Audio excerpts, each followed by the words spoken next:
Welcome back to the Lost Info Podcast. As always, it's keeping you awake, Jake. And Jake. We are finally in the new studio. It's exciting. And we have a great case file to start it off. The Las Vegas shooting, which I tell you what, I'm going to be honest with you, man. I thought I knew a lot about this one. Yeah. And I started digging, and it gets weirder and weirder and weirder and weirder. And then, like, there's more. So it's like, so when we get off the fence at the end, I'm even like kind of torn between theories and like, because there's just so much that happened that night. It's like, what the fuck was going on?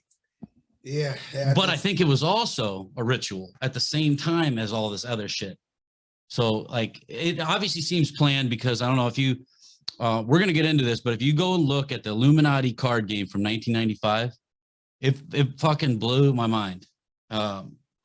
It just, it's crazy. And these cards depict everything that's happened 25 years before they happened. It's like, how the fuck would they know that? Unless you were that good at unrolling this plan, and which apparently they are, but it's bizarre. Before we get into the topic, the website is being finished so that we have a good landing page where you can find all of the links for everything. And all the stores, the kids book. We're going to be doing a Lost Info store as well. We're going to try to get away from the Patreon, and we're going to try to provide you with things, whether it be digital downloads or products of whatever you want. And we'll just be affiliates. And so that could help out the show without just donating. And we might have a part where you can donate to if you just want to do that. But this way you get something in return, and it's not just the Patreon, because I know a lot of people just, are stubborn on the Patreon part of it, and I get it. Anyway, if at the least, just go to our YouTube and subscribe, and that helps us out a ton. Or give us a good review on Apple iTunes. So anyway, but with that being said, we're going to get right into this one because we got a lot to unpack. Get comfortable because this one is fucking crazy, man. It's just, it's bizarre. So the Las Vegas shooting. All right. And, basically before we even really get into it, we got to keep in mind this single shooter Paddocks it's just fucking weird. Like, I mean, we all kind of come to the conclusion, I don't think one guy could pull all this off. So how that's the final narrative, and that he has no motive, he has no prior record, that should have flagged everybody from the very beginning. Like, which is gone down in history as the biggest massacre of shooting event or whatever in the United States. It just doesn't fit. None of it. Unless you add things in like the info that's been lost that we're about to give you.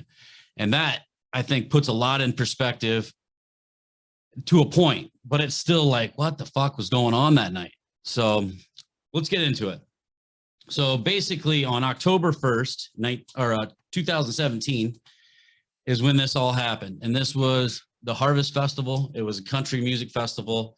You can see in the picture, if you're watching below, the stage was placed kind of with its western side to the window where they say Paddock was. And this was 900 to 1,100 feet away.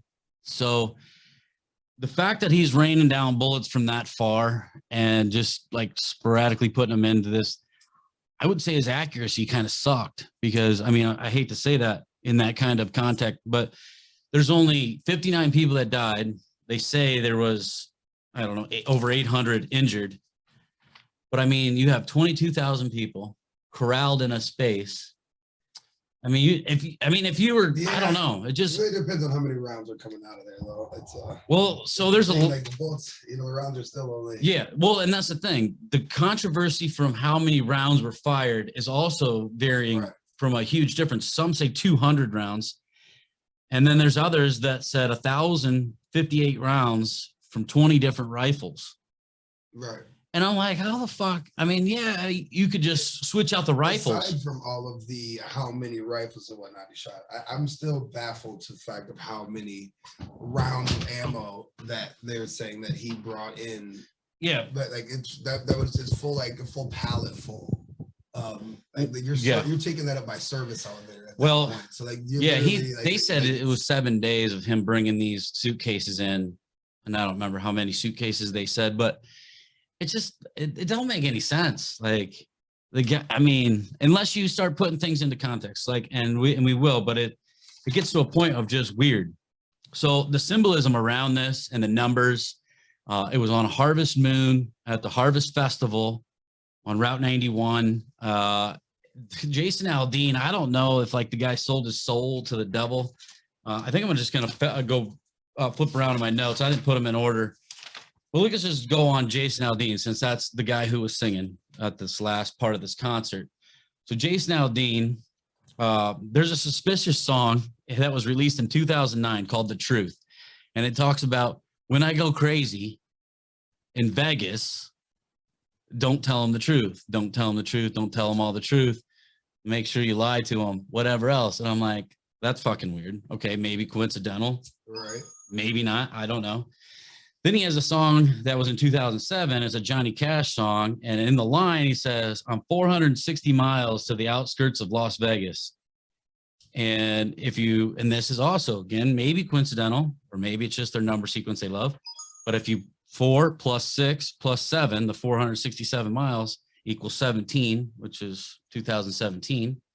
Maybe coincidence, maybe not. I don't know. In the last scene of that one with Johnny Cash, the video shows him coming up on Las Vegas, and it only shows the Mandalay Bay. So Really? yeah, so coincidence, I don't know. So Jason Aldean's tattoo, it's basically in those Illuminati game cards From 95. It's a little variation, but very similar. Jack and Ace of Spades. And I mean, for the most part, and Jason Aldean, JA, I don't know if that's why he chose. There's a lot of different ways you could have did JA, but it's like literally pulled from this 95 card of an Illuminati game, which is a real game. And it's really fucking crazy and fucked up if you read them. There's a CIA.gov website that you can do slash library slash whatever, Illuminati truth or whatever, or truth plans or something like that. It's documented in the CIA library, these cards, because of how accurate they are, which is also weird. But anyway, so this Ace of Spades on his arm is also from that card deck. Like I said, the Jack in the game of blackjack is the value of 10. And the ace in the game of blackjack is the value of 1, which is 10-1, October 1st. Coincidence? I don't know.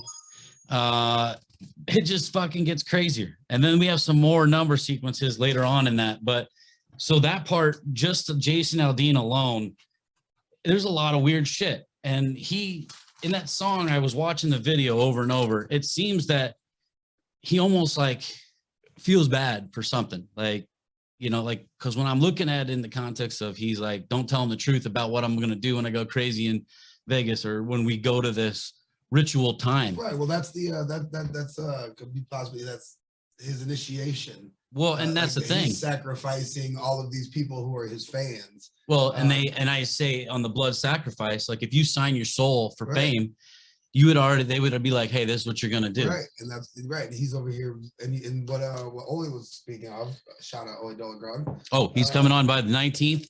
And that's for sure. The karmatic retail, like he's literally telling you. They're telling us ahead of time what's going to happen. We're apologizing for an event that's going to happen. Well, I think even those cards. My fame.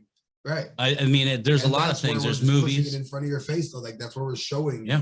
This is what we've already done. This is what we're going to do, and that's his initiation. That's his hostile. You know, that's his dog. The killing grounds thing. Like that's. Yeah. Well, and this is going to be your event. Like this is going to be your sacrifice. This is your. Yeah, that's what I kind of see too.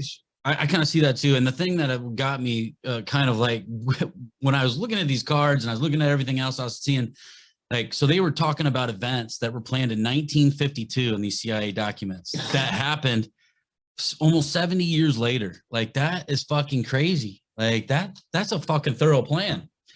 But that means that like, so I was talking to somebody about it and they're like, you think that they're capable of doing that? I don't think they were capable of doing that at one time.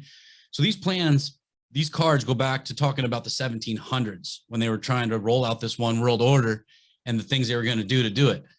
Now, up until I think maybe 20 years ago, I don't think that they even thought about how crazy people are going to start picking up on little details. And then we have the information and the internet as of now to spread it and help each other look at these details.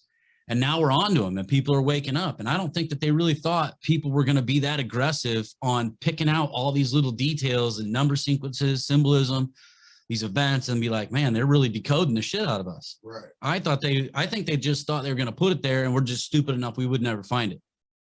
And now that we can spread information and the people that are really truly looking. I don't think that they thought we were stupid enough that we'd never find it. I think that it goes back to what we were saying. Like, I think that I think subconsciously we would find it. For their own balance, though, they have to show us. They have to tell us. But that's how they keep their own karma. That's how they help. True, but I mean, like they're not doing. Let's just say that you tell somebody something and they don't pay attention or go do any research on it. You still told them. Oh, yeah, so absolutely. It's their fault. Absolutely. I don't hope you don't understand, but but if you don't understand, I'm not going to make it clear for you. No, yeah. I'm not trying to give you clarity. I'm right. Just trying to and I think that they didn't think we would get clear enough or work with each other in order to be like, hey, this is what they're doing. Definitely not. I don't think they're wanting us again, to do that, for sure. A good point that Jacob brought up. We do have Oli coming on the 19th.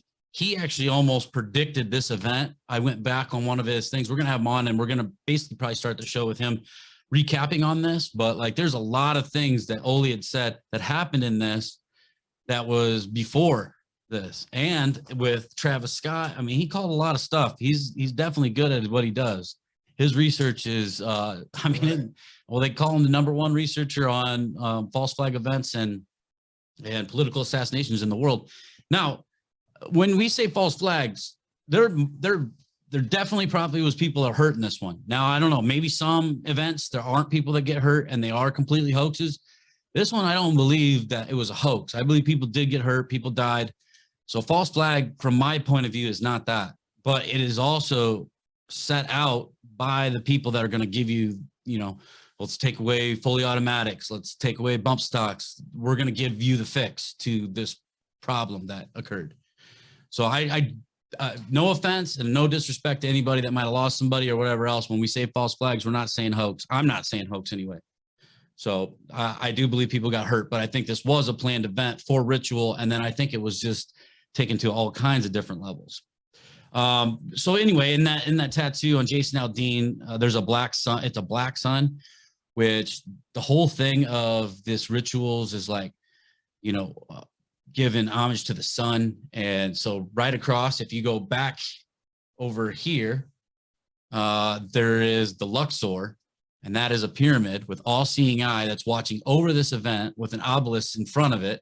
So I mean, it's like literally right across the street. You can't see it in this picture from the angle, but basically doing this ritual under the all-seeing eye of the Illuminati, which Paddock's was on the 32nd floor, which if you count the mezzanine is 33. There was 23 different automatic rifles found in there.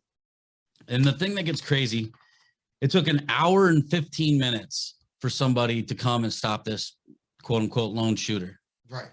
And that was just what they said. There's also witnesses that had said, we didn't even come out from under the table until 10:40, which would mean that they were at least an hour and a half, hour and 40 minutes. But you can show like pictures, which we'll also have uploaded during this podcast, that they said that they breached the door with an explosive. Right. That's what the SWAT team said. But there was no marks on the door that would corroborate that. It literally, they showed they had footprints on the door. There were like, there was no. So there was a lot of things on the breach. Yeah, it gets weird. Of the door was absolutely, and then you've heard the cab driver videos. Like you can hear there's multiple shooters. Yeah. Like there's no way that there's not multiple shooters. There's multiple shooters with multiple different rifles, and the trajectory of the shots corroborates that. Yeah. The one thing I definitely didn't like was when they were saying that they're, going on to these multiple shooters, when they were investigating people, like if you go back to the original thing, you really can't find it on YouTube because they take all that shit out. But BitchChute and like bandvideos.com is another good one. I'll put a shout out for them, even though they don't pay us, but they do give the videos that were uploaded and they kept. And I was watching a ton of that day interviews with people that all had said there was multiple shooters, every one of them. And then the one lady even said, you could tell as the event went on that the shots got closer. And then the guy even made her specify, was it the sound of the shots or was it the actual bullets that got closer? And she said both. She said it sounded like it was in the distance and whatever else. And then it got louder and I started hearing the bullets ricocheting off things around us. And she said, I'm pretty sure it came from people in the crowd. So, and there's also a couple different things that we'll touch on that talked about people running around in there. Now, the one thing I think that they did have actors or whatever to make it even more crazy, because there was another film of when this was just happened that night after they'd finally got, the Mandalay Bay cleared and everything had finally stopped. They were out there, pandering to people on the ground. Well, all these people that were laying on the ground while this guy's filming this had no blood. There was no blood whatsoever. And even the girl was like, I got shot in the back, pulled up her shirt. There was nothing. And it was like, what the hell is going on here? And then the one cop, they're like, hey, stay down. And he's like looking at the camera. It looked like a shitty acting job to me, but he had no marks, but he was claiming to be shot. And then you see a cop on the edge of the film grab his left arm with his right hand, and he's covering it up. And he walks down to this guy that supposedly shot, no blood. And then like you can see him take his hand off his arm, which is like a big gauze with like, looks like it's soaked with blood. And he like takes his right hand and pats it all over the guy that's on the ground, and then walks away, puts his hand back over his arm and walks away like he's putting fake blood on him. And it's it's bizarre. It's like, what the fuck is going on here? And then like Oli said, if you look at certain details, there was another one, like if you look at all the footage collectively, everybody with shirts hanging out of their pockets are like what's called these, what were they called? Wranglers. They're called Wranglers. And basically, and you can go to this. I went and looked at this. This is a real thing. They have crisis trainings that you can go and find these crisis actors. And it was, what was it? It was the Crisis Union or something. And you can actually go, or no, Casualty Union. That's what it was. We pound search that. But the Casualty Union, you can go and they'll pay you $300 to be a wrangler of these events, regardless if anybody else knows that they're going on. It's for training. And like, it's fucking bizarre. Like, what in the hell? Why would you do that? When nobody knows what's going on, but you have certain people that know what's going on that's getting paid to like create the narrative. But it's a nonprofit organization. They say it's for emergency training and rescue. It's like, it's fucking weird. Super weird. And I looked it up because I didn't believe it. It's a real thing. So some say that he was trying to shoot the fuel tanks. That's also another theory that are on the airstrip. There's fuel tanks that was for Area 51's shuttle plane, which I don't really know why you would do all that to shoot the fuel tanks. Like you would just go and throw a bomb over the fence or something. Right. Yeah, that doesn't make any sense. Yeah, because you're way across and shooting people in the meanwhile, like just to blow up fuel tanks. They'll still fuel that plane somehow or another, right. Or take a bus up there. Like that theory just didn't make a whole lot of sense to me, but it's out there. But I guess the fuel tank did get hit by one of those bullets, but I'm guessing that's why the theory came, but that also just doesn't make a lot of sense. You could get a lot closer and make sure you blow it up. I mean, and he didn't do that. So anyway, so like I said, he was 23 different guns, took an hour. I mean, and it's just about to get weird. We haven't even started. So we'll start on some of the weirdness here. The Chief Officer Advisor Board, a guy named James Murren, you can pound search that. He was the CEO of the MGM Resorts, which also owns the Mandalay Bay. I believe they own the Delgado, which is right next to it, which is that one right here. And I want to say the Luxor and the Excalibur and Tropicana, which are all had call-ins that night at the police department of live shooters on those properties, all the ones that were owned by MGM, basically, and Hooters, which was another weird thing. So there was like 15 ambulances at Hooters that was never reported, never talked about, but there was also a guy that said there was 15 different ambulances had to go to Hooters for a live shooter, which that never really got talked about. Anybody knows about that? The lostinfopodcast@gmail.com. Send us in some information if you know anything, because that was an interesting part to me. But anyway, this James Murren, he sold 10 million shares of stock, which was 80% of the stocks, a month before all this happened. along with 5 other executives that sold the majority of their shares in the stock for the MGM resorts a month before this happened. And I'm not going to really blame it or point the finger, but a little bit. It's all, they're all owned by this fucking Jewish order that's insane. And I mean, Michael Jackson talked about it, that they sued him because of that song. They don't really care about us. And he was talking directly about them. He said the Jews, and they sued me and blah, blah, blah. And they made him change his lyrics. And he said it's like a weird game to him. In one interview, he said they basically give you everything and make you the richest, most popular person and take it all from you before you die, like some sick joke. So I don't know if that's selling your soul part of the whole ordeal, but that kind of just veered off when I was looking into like the owners of the MGM, all that. But I mean, they control a lot of things. And then like, you know, we get into the back to, you know, I mean, really all of our history. I mean, the Jesuits, I think, were infiltrated by the Jews. And then that's the right hand of the Catholicism, which is the vessel that's pretty much controlled a lot of the world, kept all the secrets, kept all the lost info. So I don't know, it gets weird. I mean, like these rabbit holes, obviously, you know, if you're researching, you got to try to keep a balanced head when you go into this stuff. But it's like, man, these crossroads, everything just starts crossing to where if you have more than, like my rule, if you have more than 3 coincidences that are major in any event, like it's no longer a coincidence. But anyway, Oli talked about one of the calling cards that they leave is shoes off, or like usually Nikes. He said usually Nike sneakers. And when there's one shoe off, it's something certain. And if there's 2 off, they're paying homage to something. He'll let you know that on the 19th when we retouch this. But one thing I found weird is I went and looked at a lot of these videos. They're directly at these people's feet with shoes off. And then even in the Travis Scott concert with all that shit, there was one in the aftermath with 4 gentlemen standing looking down at their feet with one shoe off. And it's like, why is that like such a spread image? So also weird. But you know, again, that could just be coincidence, but I don't think so, because Oli's been right pretty frequently. We're just going down the list because there's a lot.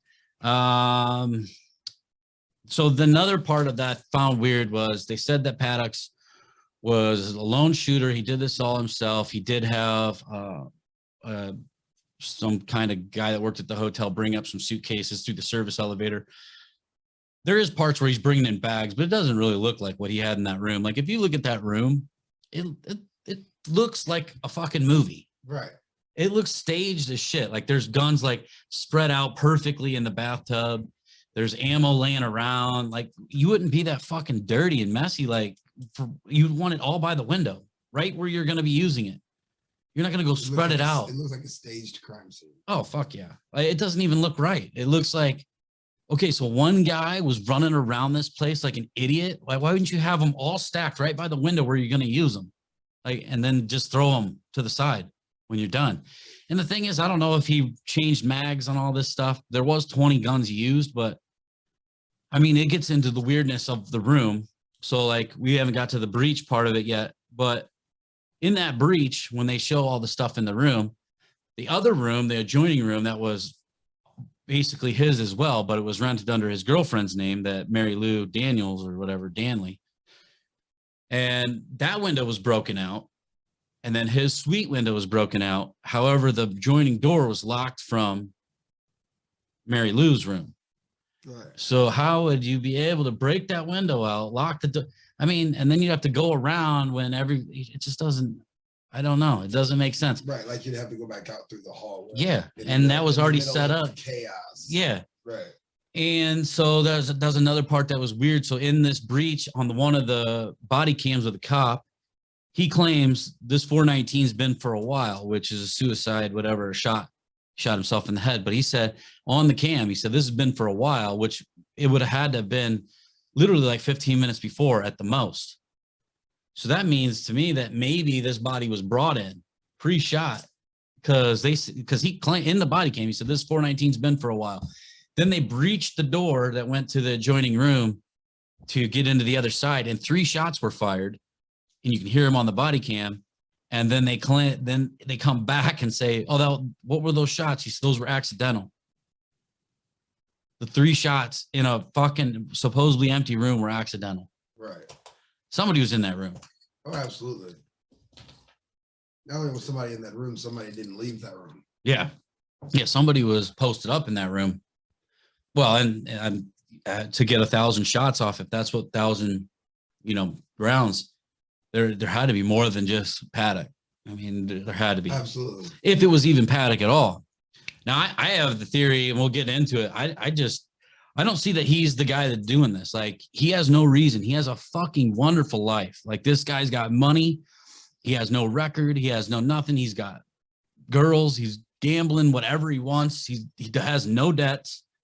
It's like, it just doesn't make no fucking sense, man. And why would you take it out on innocent people if you're mad at the government? It's another thing like Timothy McVeigh. Like, you were deemed a patsy somehow for whatever reason.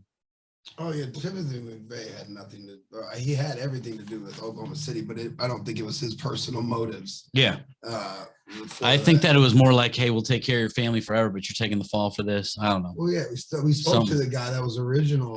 Person for that. Yeah, exactly. Yeah, if you want to go back to case 25, that's another thing. Is like you start hearing these conflicting things, and then it makes more sense when you hear the other side of the story. So anyway, in this room, the key card, while the van that he had was gone, was being used. So somebody else went into that room, whether it be, workers or whatever. That room had been used when he wasn't there earlier that day. And there's other people that claim that multiple times that room was entered with other key cards, because they can see that stuff back at the front desk. One of the servers claimed that he took, and now I haven't heard anything about this one. Also, you'll have to pound search it because I couldn't find any more on it. But he had said he brought 2 meals up earlier that day. And then that guy's hard to find. And I haven't found anything, beyond that since. So that part was kind of weird too. That Mary Lou Daniel, whatever, he met her gambling or at a bar or something like that. And that ended up being his wife or his girlfriend or whatever she was. But he had sent her 150 grand while she was in the Philippines prior to this. Now, I had to look farther on this too. They didn't say that this was sent in increments.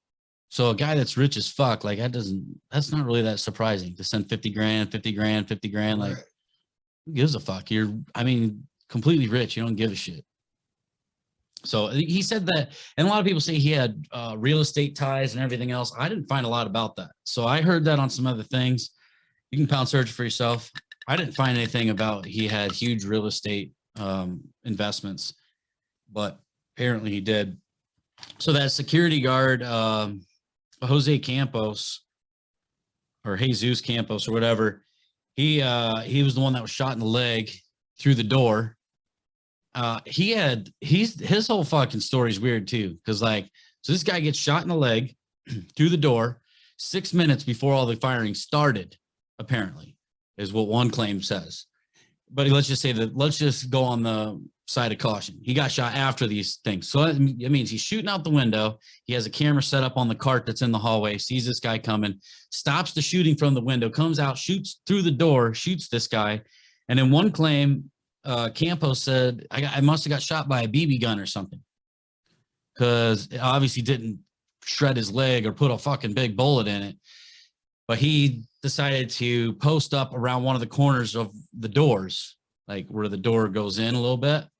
And for whatever reason, and I'm not going to talk shit, like scared, whatever, not going to make a move on this door, which, okay, if you're getting shot through the door or whatever else, or something shot you or something hit you, but an hour and 12 minutes and you didn't get, because there was also, body cams of them showing up on the 31st floor and like, hey, you're on the wrong floor. So a lot of miscommunication or misdirection happened because they wanted this time.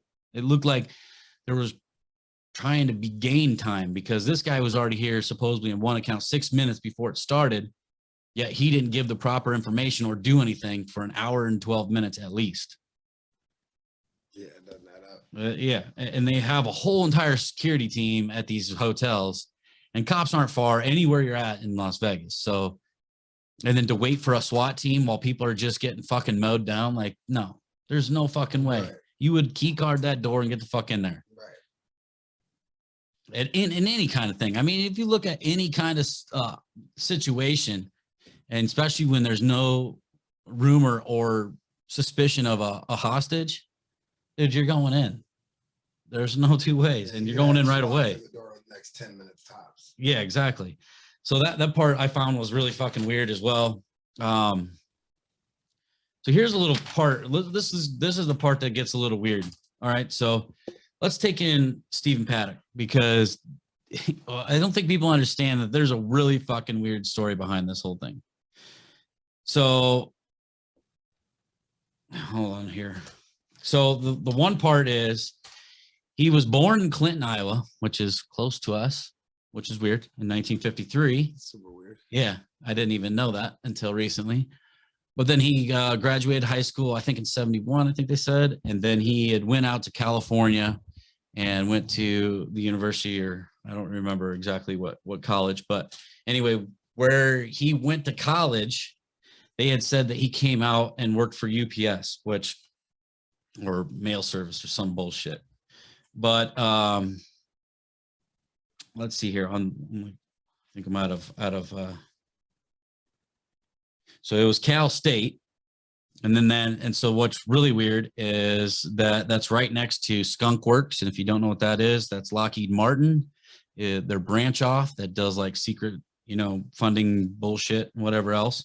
And a jet propulsion lab that is also a recruiting and funding link for NASA.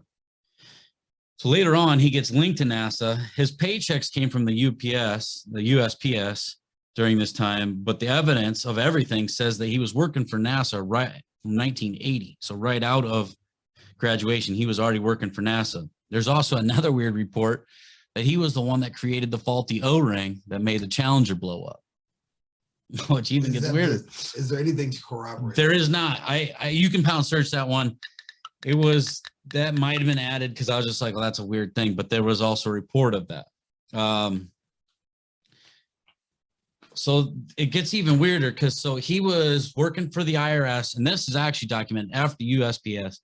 He was working for the IRS as some kind of fund management guy. Let's see, what was it? They called it an audit fund something. Anyway, after that, it was only for a year. Then he went into the Department of Defense, and he was a defense contract audit agency, and he was apparently high up in there. And then he took a similar role in Lockheed Martin, which was the largest government contracted military contractor there is.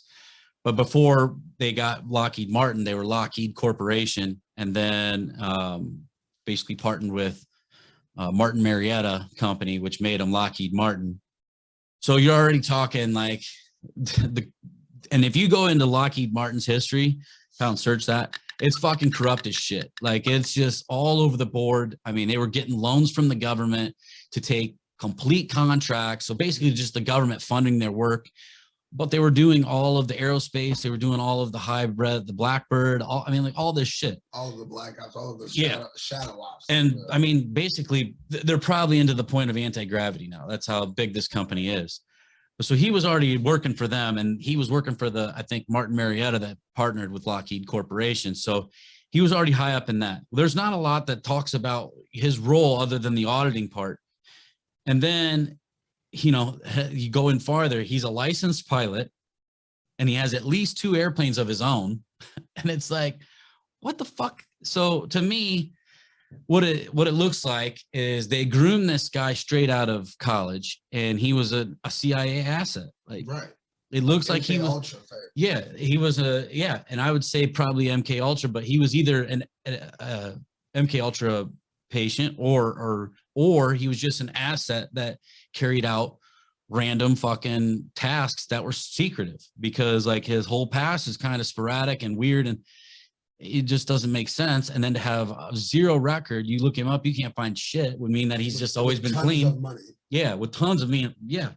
And then they had said that he even, like, before this event, there was debtors that he like just took quick little borrows from at the casinos and stuff, like, VIP card type shit, and paid them all off, prior to this event. So right, I'm gonna go die, but I'm gonna pay off my debtors first. Yeah. So that's also weird. That was a part that kind of stood out. Like, why the fuck would you pay everybody off if you're just leaving this world anyway or planned on it. But anyway, I think that there's more of a thing that he might be a CIA asset. There's also Pound Search It. I couldn't get the emails, but there were emails that was sent from apparently from Stephen Paddock to his Mary Lou, and it was weird. The way it was stated was, and this is just basically summing it up, but it was, we have many guns to try and many different kinds of ammo, whatever. And then she writes back another email that states, and paraphrasing, we have a lot of optics to look at and things to try as well. So to me, it looks more like a sales pitch, or like, to me, this Stephen Paddock was a CIA asset, which was an arms dealer for the CIA and trying to set people up or trying to bust people. And then they were, you know, once it got to this point, I think there was multiple things that they did so that, you know, the CIA or FBI doesn't come out looking bad. So basically, we're going to set this guy up, and he's going to, if anything goes bad, he's going to be the fall guy as a lone shooter, and we're going to fucking finish this. It's always a lone wolf. Yeah, well, they say, and even I believe Oli said lone wolf, you know, with no motive is the easiest, because it's this guy that has tons of credentials and affiliation with the government to really back up saying this is not in his character. Yeah. So he went crazy, and that's it. Case closed. There's no, if you have other people, you can cross-examination, do all that other shit. With one lone wolf, there's nothing you can do. Right. He's dead, and he went crazy. End of story. So yeah, that part is pretty convenient. So we talked about all the different guns, everything else. This is another thing. So Stephen Paddock's family, it's fucking weird too. So one of the brothers, I think he had 3 siblings, but one of the brothers had got in trouble. You'll Pound Search this. I didn't even go farther into this because it was just too much, but he had got caught with child pornography on his computer and all this and that. I mean, he was up on charges, everything else somehow. And there was a lot more than what I'm just saying, but they were all dropped. So everything was dropped, which leads me also to think that your brother's a CIA operative. He pulled some strings, whatever else, got it dropped. Stephen's dad, which is even weirder. This guy robs a fucking bank. He goes to prison for a year. He escapes from prison. He's on the run for 10 years and starts his own corporation somewhere, and they can't catch him, or whatever the case is. They finally catch him after 10 years, and I think they gave him 18 months probation. And I'm like, wait, a bank robber that escapes from a prison and is on the run for 10 years, you only gave him 18 months probation? Like, that makes zero sense. Also, again, maybe after, Stephen became a CIA operative, he gave his dad a free card, get out of jail free card. I don't know, but it just becomes weird. There's a lot of different weird things. We can go into some more details on his other brother, which he's the one that was interviewed in Florida. And he was like, we just would never expect it. He didn't even have guns. He said, I just helped him move into the house in Las Vegas. There was no guns, 0 guns, whatever. Which I'm thinking that as an arms dealer, he has some kind of building somewhere that has all these guns, and that his brother never saw. And so then when they set him up, which the Saudis apparently own a part of the Mandalay Bay, don't quote me on that, you can Pound Search for yourself, but it was said that they own a floor or 2 or 3 themselves, and that a prince from Saudi was in Vegas that night, and that was why they were looking for him. And actually his predecessor was trying to get him killed in Vegas so that he could take over the reign back in Saudi Arabia. All conspiracy, but there's a lot on it. However, I think that this deal was set up with somebody involved in Saudi Arabia as a gun deal, and they brought all these 23 guns and all this ammo and laid it around, making it look fucking cool as a gun deal. This is what we can get you. And then it was mainly just a frame operation from the CIA and FBI for Paddock to be like, hey, this is what you usually do, set these guys up. And then they were just going to kill him anyway, and then rain havoc because it was the night of the ritual that has to be carried out on that date. And they were like, he's just going to take the fall after all this. And then we might even end up getting our Saudi Arabian gun buyer, might be able to arrest them and do the ritual and set somebody up for it. So but there's a lot of other things that go into that's not just the case. And that's what even gets weirder, because I was thinking that kind of makes sense. There's a triple win there for the elites. But then it gets even weirder. So, and again, I said it was under the pyramid, under the all-seeing eye. So Route 91, where this against some numbers and synchronicity type stuff, on Route 91 on October 1st, which is 9/11/01, which would have been 9/11/2001 when that happens. The double horns that were shown in this concert a lot is also 10/01. Basically, that symbol means 10/01, finger up, 2 fingers down, 1 finger up.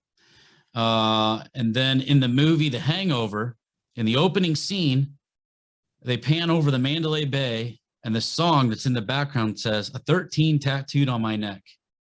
And guess who had a 13 tattooed on their neck? Stephen Paddock. It's like, I don't know, man. I mean, is it coincidences? Are all these coincidences? Or are they just really just fucking landed on thick? Because it gets to the point of like, this is crazy. Another thing is the Bohemian Grove Club, which is one of the most ruthless clubs there is. And basically, yeah, all the elites have went through that. They also, at the Bohemian Grove Club property, have a Mandalay Bay camp, which involves Bush Sr. There was a ton of people. Nixon and other people are in that camp. The Freemasons also have a Mandalay Bay club. And it's just like, man, dude, like, what the hell's going on here? Another part that gets weird is, let's see here. The shooter on the 32nd floor, which is Stephen Paddock, with 23 guns, is a mirrored image of numbers. So they're numerological bullshit. And then there's 23 chromosomes in the body, 23 paired decides your gender. Julius Caesar was stabbed 23 times. There was 23 Grand Masters in the Knights Templar. Well, the number 23, there's a whole, everything is a number 23. Yeah. Jim Carrey had a movie called The Number 23. Yeah, it's where everything. Well, it's definitely a number that, right. Well, I don't know if it holds this energy or this power, but it repeats so much that it's like, this is fucking crazy.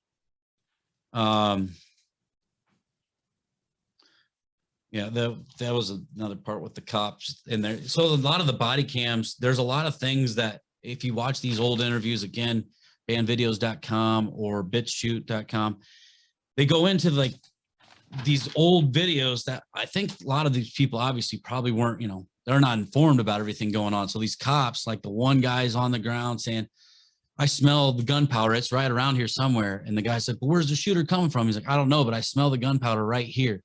And he's standing inside the festival. And those things I don't think were supposed to be leaked. Right. And we're going to get into where that part becomes really fucking crazy. So we already talked about the cart set up in the hallway, everybody claiming there was multiple shooters, and then people claiming that there was shooters in the crowd. And then there's another little part we're going to get onto at the very end of this when we close this up with the helicopters. So go ahead and mark that and put a pin in that. But the helicopters is a weird fucking scenario too. I think this was also helped to maybe, I don't know, just fucking muddy these waters and make it even weirder. But so in the investigation, the first investigation, they had said they found no gun residue on Stephen Paddock, which is also, I mean, you're firing all these fucking things. Just drop my pen, but you're driving. God damn it. But you're basically firing 20 guns and you have no gun residue on you at all. Also bizarre. The officer that entered the room, he went on 60 Minutes and said that the adjoining room was locked and that window was busted out, like we talked about, that they had to explode. That same officer on 60 Minutes was not making eye contact and laughing through the whole entire thing, which I watched, and it is weird. It's almost like, what the fuck is going on with this guy? Right. Like he was just uncomfortable, and like his thing was to just not make eye contact because he knew he was lying, and kind of just laugh things off. I don't know. It was just really awkward to watch. Pound search that. You might want to go watch that one. The officer that was on 60 Minutes. The imagery in the room, it was just fucking ridiculous. It looked like a movie set. And okay, this is where it gets weird. Again, all the debts were paid by Stephen Paddock before this night to all the casinos that, front him some money, whatever else, because he's a millionaire and he's been gambling there. And again, every one of the people that talked to him, he flagged no red flags. Even the guy at the Mandalay Bay that night said he was one of our greatest customers. There was nothing that would say that. So, so here we go on this part. So in the room, when they first photographed the room, there was this weird cell phone charger, which again, people are waking up, people are paying attention. So if you put this shit out, and that's why they don't want to give information out, because they know we're going to catch you in this shit. So there was a phone charger that looked very abnormal. So it was questioned by the FBI. It was looked up. And then this was in the room when they filmed it, because they couldn't, go back and say, oh, this wasn't the picture this is the picture they gave. They looked this charger up, and this certain cell phone charger's battery was only for covert operations. And it was made by a company called the Ultralife Corporation. Pound search that. And this equipment was only made for the Pentagon. So the lead person on these projects with this equipment was a John Beelman. Pound search him. So the day that the FBI got granted a warrant to go talk to John Beelman, before they got to his house to serve this warrant, he took his handicapped daughter out back in the backyard, shot her with a 12-gauge shotgun, and then turned the gun on himself, supposedly. So that is fucking insane. Yikes. And that to me says red flag all day, that, they basically were like, this guy could break this whole thing loose, that he is a CIA operative. He was setting up a gun trade, whatever else. We can't have any of that out. We can't have it linked back to us. We're going to have to fucking take out John Beelman. We don't want any witnesses. So his handicapped daughter, unfortunately, probably just got the bad end of that deal, is what it looks like to me. Then we go into some of the other witnesses, which there's 8 that died 30 days after this event, which is crazy. Right, security guards, yeah. doormen, So bellhops. there was a dentist, and I think her name was, I don't know. It'll just say Dennis and his wife Carver, Miss Carver. My handwriting sucks. She posted on Facebook, I think the shooters are gone. Dennis lost his phone with some pictures and videos. There was reports of agents picking up phones, breaking them, whatever else at the event from the same people. A few days later, he had posted something that he still had the pictures. Maybe he sent them to himself or something. I don't know. I'm not sure on that part. But anyway, their car crashed right down the street from their house, hit a tree, busted into a ball of flames, and then exploded, killing them both. Also, coincidence? Then you get into the next one, which is, it just gets so fucking crazy, man. So there was another guy, also a story about a guy claiming multiple shooters said to have disappeared, but now has 150 different Facebook pages. That's maybe coincidence. There was a Dennis Contreras. He's an eyewitness, claims multiple shooters. Some weeks after Carver was found dead in Las Vegas, he was found dead in the Las Vegas home, claiming multiple shooters. Neighbors said that they heard gunshots, or neighbor says they never heard gunshots. The autopsy said that there was gunshots and multiple gunshots, but there was never any gunshots heard. He also posted on Facebook the day before, I am lucky to be alive because I was being chased by multiple gunmen in the event. Also weird. Then there was a Kimberly. She was determined to prove the mainstream media was wrong and that their narrative was not accurate whatsoever. So she started posting about multiple shooters, and she was setting up a survivor group on Facebook to find the truth. Less than a week later, after she founded this group and started all this people and started spreading information, find all these other survivors, Less than a week from that, she was found dead in a California home, said to have a seizure that with no previous seizure problems. Also weird. Then there was an Orville Allman, which was the festival manager and the acting attorney for Jason Aldean. He also was the acting attorney for the MGM Resorts at the time. He sent a message to his friend about being questioned by the police in the MGM Resort. He said that it was a weird conversation that they had. There was a lot of strangeness in this event. And he just wanted to stop this investigation because, whatever, he was telling his friend it was really strange. He was also found dead due to a seizure in the same way that Kimberly was. And then, there was a prostitute. There was a film about it. I seen it in the beginning. I couldn't find it again. You can pound search it. But there was a whole thing of this prostitute that had spent a lot of time with Stephen Paddock, and she had said that would get, a little wasted, whatever else. And I think she worked at a strip club. I don't know. Would get a little wasted and start talking about things. She said he told her that he was a government subject and that they could switch his mind off at any time. And so that leads to the MK Ultra. Right. And she went missing and has never been seen since. Another thing is the guy that and there's another one. So the girl that ran onto the stage 45 minutes before the gunfire started, and this is a big thing, claiming running through the crowd. She was running onto the stage, claiming that you're all gonna die. Everything else, saying, "Go, get out of here! This is Hell's Gate! They're going to kill you all. Go home! This is the end of the world." She's never been found since either. So nobody can find her as well. And then a guy filming the cleanup on this event said that there was guys in suits doing all the grunt work, cleaning blood, everything else. No people in cleanup gear or actual proper crews. Was all people in suits doing the mopping of the floors, cleaning blood, painting, and doing basic crime scene cleanup, which they haven't even done an investigation, which also makes no sense. But okay, so then we get into some weird things. So that pretty much touches all of the weirdness on that part of it. You go into a lot of the accounts. There's obviously multiple shooters. There's not a lot of blood in the first beginning scenes when you're showing people. I mean, the guy that he does an interview and he says he jumped over the fence and was throwing injured people over the fence. And he saw that there was a worker's truck that they usually leaving their keys in the truck. I found a truck that had keys in it, the first thing, and he was running people to the hospital. He seems hired to me. Like that, right? You hop over a fence, you're just throwing people over the fence, and you find the very first truck you find has keys in it, and you're just hauling people to the off scene. And then you're the one that's on all these CNN and all these interviews and whatever else telling the story. It doesn't really ring with me. That guy seems fake as hell. So another black guy that said he got shot through the neck.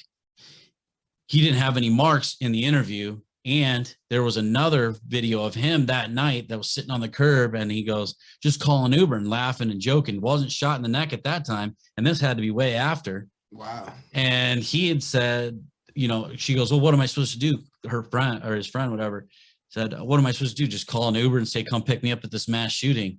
And then they were both laughing at that time. So, and he pound searched that. It's a guy in a white shirt, and he's sitting on a curb asking for the Uber ride with the girl, and he's in that same white shirt in the interview, which is also strange. So you can tell it's the same guy. There's no mistaking it. But it gets to the point of crazy. Then it just gets crazy. So they say that 30 SWAT units were dispatched that night to different hotels. And it's like, okay, that adds a whole nother level. Like, what the fuck was that? Well, then there's a helicopter company, and it's called the Mustang Rental, and there's another one that's with it. I can't remember the name of it. I didn't write it down, but anyway, there's helicopter rental. So prior, I think it's like 9:15 or whatever else, right before all this starts to go down, like they fly off, they take off, they go up north, they come around, bank around right here in between the Delgado or whatever and the Mandalay Bay. Right up in this area, there's 3 of them, and their transponder goes dark at 9:50, and they weren't seen again until later. And that's 10 minutes before this pops off.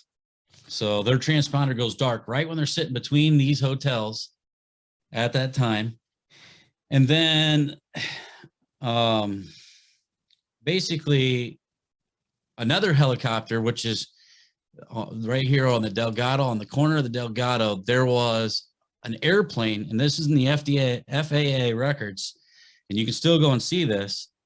The FAA has a plane, or disguised as a plane, with a transponder of a plane, but it flies and it goes right south of the Mandalay Bay, goes up to the Delgado, and just stops in midair. An airplane, mind you, stops for over a minute until its transponder goes dark.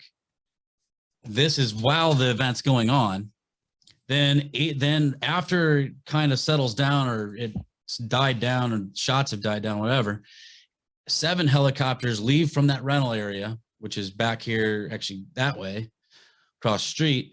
They fly north, they come back in a loop pattern, but when they come back, all of a sudden they have 8. So the one that was disguised as a plane followed in line, right, so that it wasn't noticeable, jumped in, and then they landed in their rental space on the airstrip, or that's right by the airstrip. At that same time, another helicopter, which was just coming just behind them, I think they said like 2 to 3 minutes behind them, was a police helicopter, which also landed in that same parking lot. And there's a 15-minute video of either mercenaries or people dressed in military outfits and guns that get onto that helicopter, and it takes off. Now, you would think, okay, well, that makes sense. They're going to go look for if anything else is going on. Anyway, they fly north, and they go to like up by the Bellagio, and there's, at that exact time, there is tons of calls in of a helicopter, of aerial bullets coming through the windows at the Bellagio. And so it's like, what in the fuck, man? Were they just trying to cause all kinds of chaos? And I'm not sure, but this helicopter part is really weird. And a lot of people claim that there was, bullets coming down from straight from, from the sky.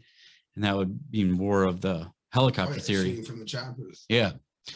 And so that part, the helicopter part, is really weird to me because it just adds another level. So then, okay, so one more crazy level is that there's a guy, he didn't want to say who he was. I'm sure you could probably find him if you did, some really good journalism, but he's played in a bar in a casino for 23 years.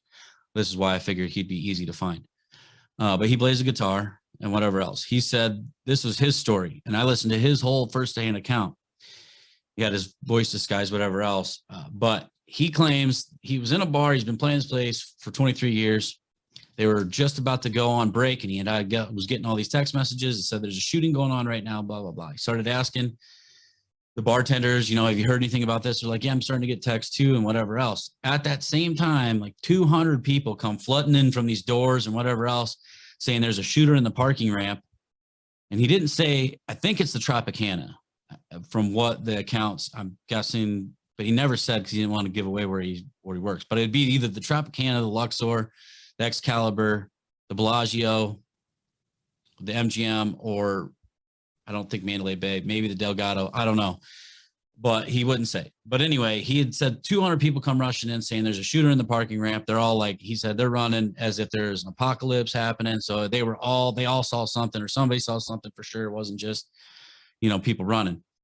So then he said, everybody got down on the ground. He said, I just didn't really see the point. So I was standing. He said, right after that, a whole team of blacked out SWAT team members that had SWAT written on them were running through the casino, pointing their gun every which way, ended up pointing the gun at him and said, what are you doing? Stand and get your ass on the ground. So he jumped over the bar, whatever else. He said he was all freaked out at that point because he figured there's got to be something if they're running through here. So he left, ran across the street to another hotel. He said he walked in there was nothing going on. Everybody's playing games. Nobody knew anything. And this is while the shooting was happening. And then he got a ride, whatever else. The next day, he comes back to the bar to get his guitar and all of his stuff. Well, the person that was managing the bar, because the bar is not open at this time, says there's a couple agents that want to talk to you. I want to talk to all the band members. And he's like, yeah, sure, whatever. So he goes over and talks to these casually dressed agents, said they were in civilian clothes, and they were kind of smirking and acting like pricks. And he had said, what did you see that night? And he goes, well, I saw people coming in from saying there was a shooter in the parking ramp. He goes, yeah, that never happened.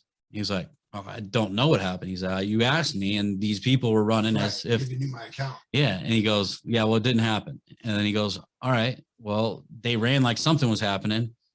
And then a SWAT team was right after that coming through, checking for whatever was happening. And he goes, yeah, that didn't happen. And he was like, all right, well, I mean, that's what all I saw. And he goes, are you a drinker?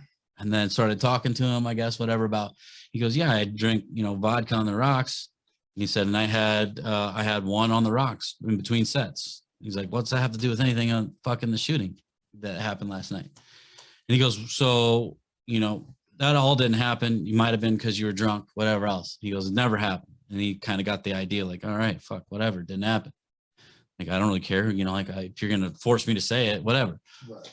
So he goes, all right, well, thanks for your time. Now that we have that on record, that none of that happened. They all left.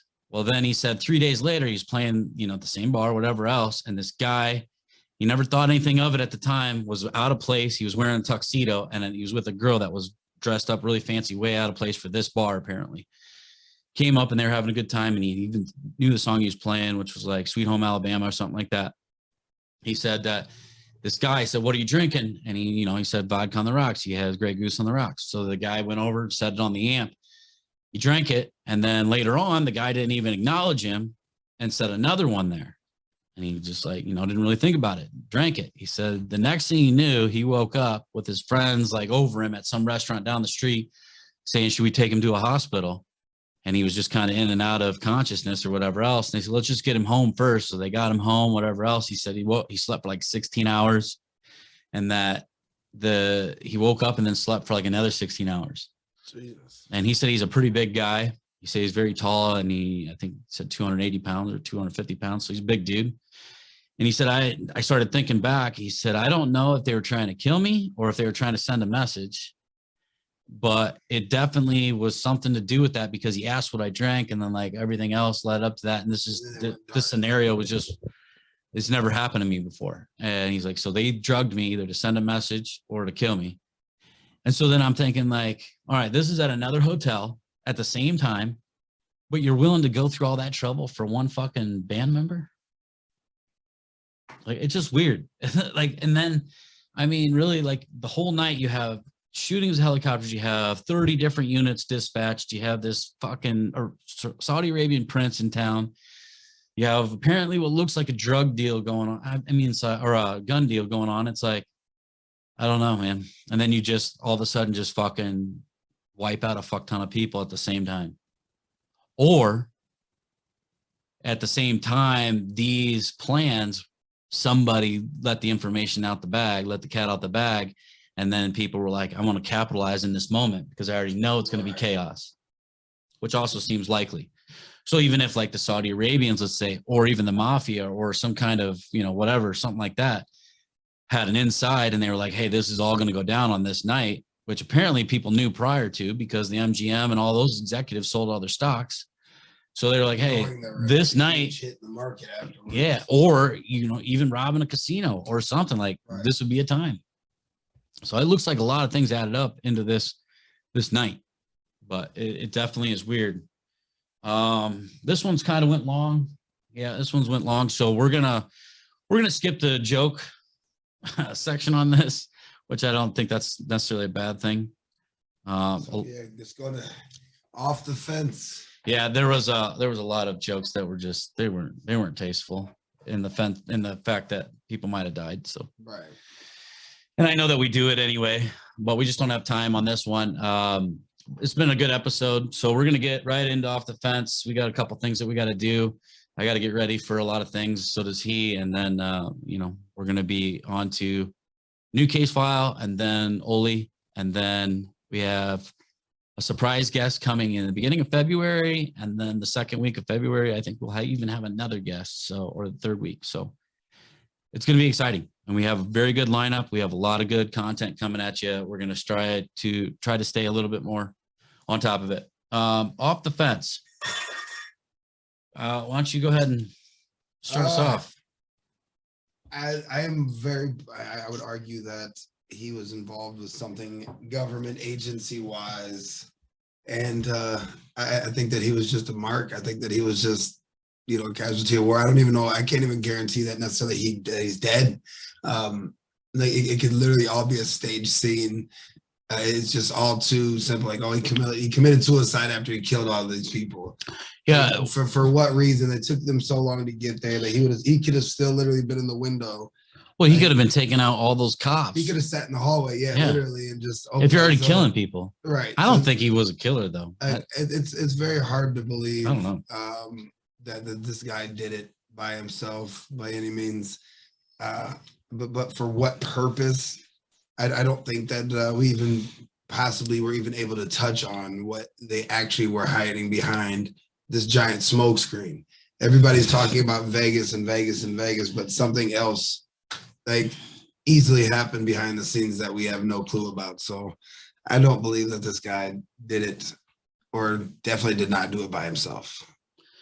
Yeah. Well, I mean, again, the multiple shooters, I'm pretty sure that we can come to the conclusion there's multiple shooters. I think this was set up, but I mean, again, my off the fence is always to the full limit. But Right.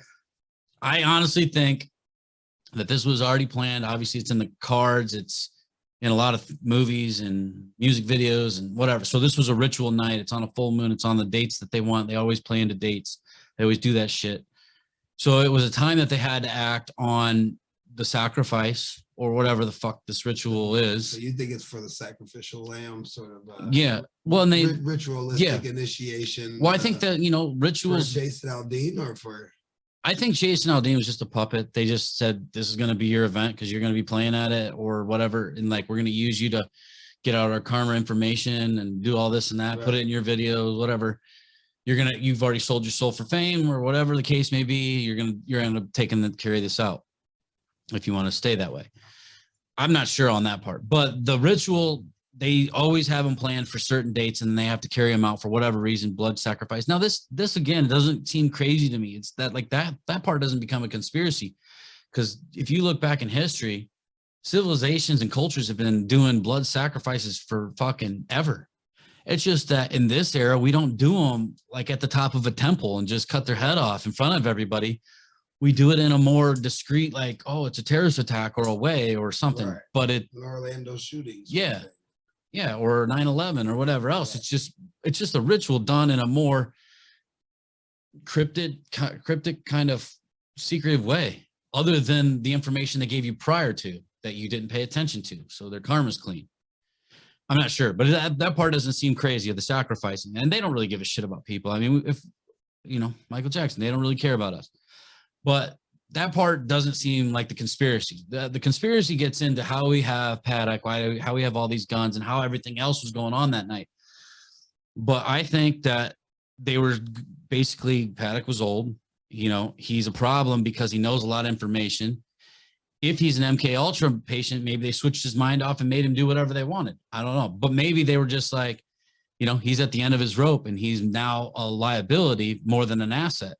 So this is going to be his time or his farewell. Now, maybe they even gave him an option. Maybe they said, hey, we're not going to try Mary Lou. We're not going to try your brothers and your dad or whatever. We gave you all those free passes. You're going to have to take this one because we've gave you the greatest life, but we won't try anybody else. I don't know.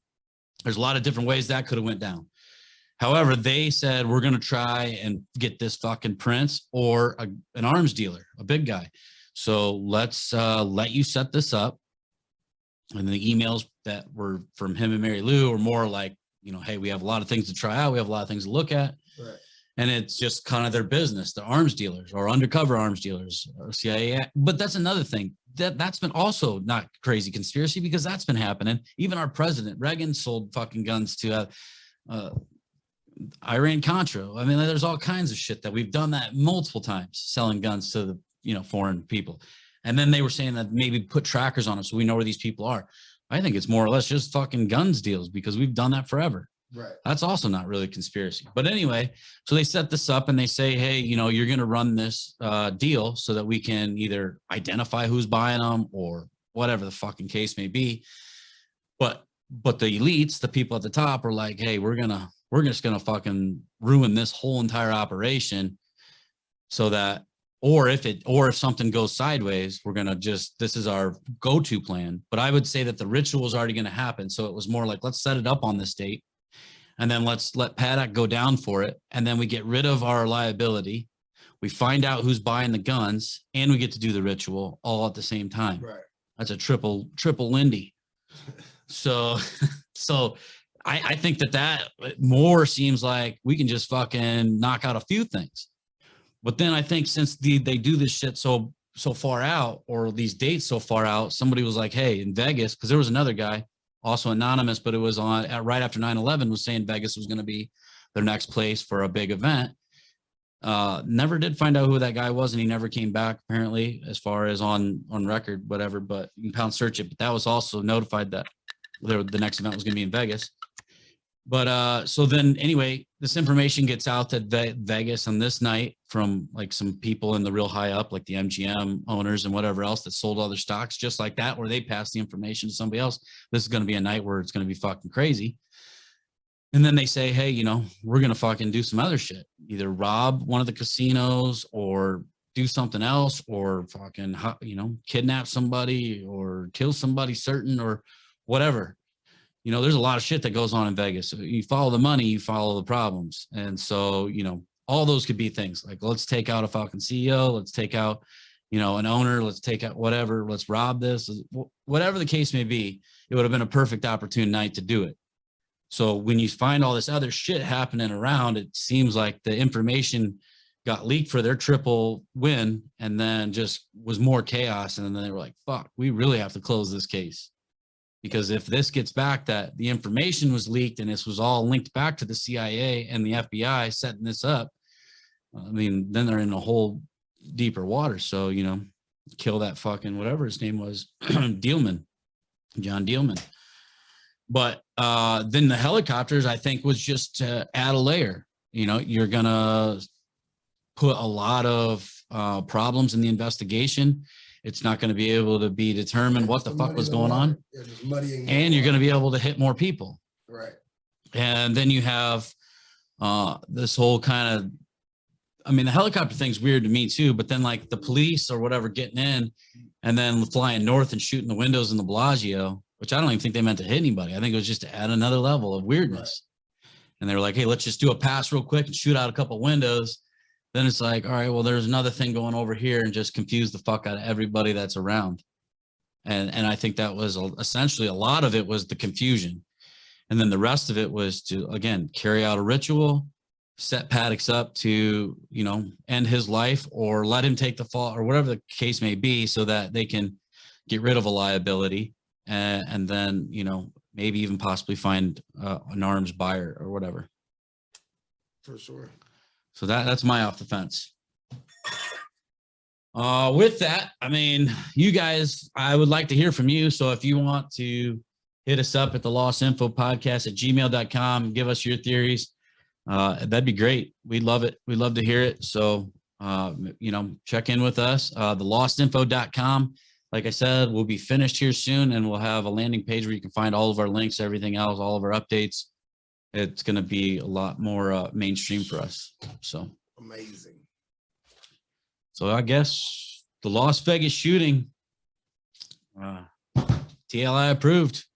I think that there was obviously too much cover up and too much craziness for it to be anything other than a fucking crazy ass government fear tactic. So many layers bullshit of smoke screens and. Yeah, it definitely wasn't the narrative that they gave. This one's right. Definitely. It's literally impossible to even have a full opinion on almost, because it's just so many. I actually got my opinion went from knowing what I thought or thinking what I knew, and to like I have to add more to my fucking 5 different to Hydra heads of possibilities. Yeah, it definitely was a weird one. Yeah. So yeah. Anyway, till the next time. Fellow seekers of knowledge, finders of info. This is the Lost Info Podcast, and this is Jake. And Jake. We out. Peace.